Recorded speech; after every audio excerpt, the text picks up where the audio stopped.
नमस्कार मित्रांनो, मी प्रथमेश तुमचं स्वागत करते आपल्या नवीन एका व्लॉगमध्ये. तर आज होती संकष्टी. तर मित्रांनी कॉल केल्याने म्हणालो रेडीक जाऊया. आपली इच्छा होती खूप दिवसापासून रेडीक जाऊची, पण शक्य होत नव्हता. आज एक मस्त योग इल्लो, म्हटला रेडीक जाऊन जाऊया. कामावरून सुटले आणि गाडी स्टॉपवर लावले. तोपर्यंत मागून प्रसाद आणि मनीष इले आपल्या एक नेव.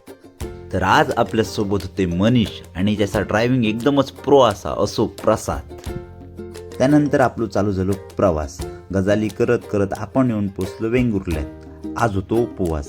सकाळपासून एकदम कडक उपवास झालो, त्यामुळे काहीतरी उपवास लागाक देखील सुरुवात झाली. म्हटला उगाच रिस्क नको.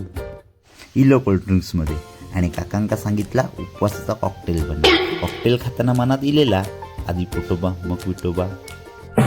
असो, कॉकटेल हादडून झाल्यानंतर आपलं सुरू झालं पुढचं प्रवास. मस्त निसर्ग सौंदर्याचा अनुभव घेत घेत आपण पुढे इलो आणि आपण येऊन पोचलो स्वयंभू गणेश मंदिर रेडी येते.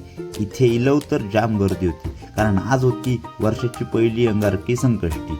इकडे गाडीला पण जागा नव्हती. प्रथमतः आपण बघितलो काही पार्किंग असा काय नाही. जागा गावात थंय गाडी घुसवली, गाडी पार्क केली आणि त्यानंतर आपण निघालो दर्शनाक येऊन बघतो तर दर्शनाची रांग खूपच मोठी होती. हळूहळू आम्ही येऊन पोचलो मंदिराच्या गाभाऱ्यात आणि पुढ्यात दिसली सुंदर बाप्पाची मूर्ती. डोळे भरून बाप्पाच्या मूर्ती बघून घेतला. त्यानंतर देवाच्या पायावर डोक्यात ठेवून आशीर्वाद घेतले आणि देवाक सांगितलं आमका आणि आमच्या सगळ्या मित्रांका सुखी ठेव. अशा प्रकारे मस्त आपला दर्शन झालं. त्यानंतर गर्दीतून गळ घेऊन बाप्पाचे 2-4 मस्त फोटो काढले.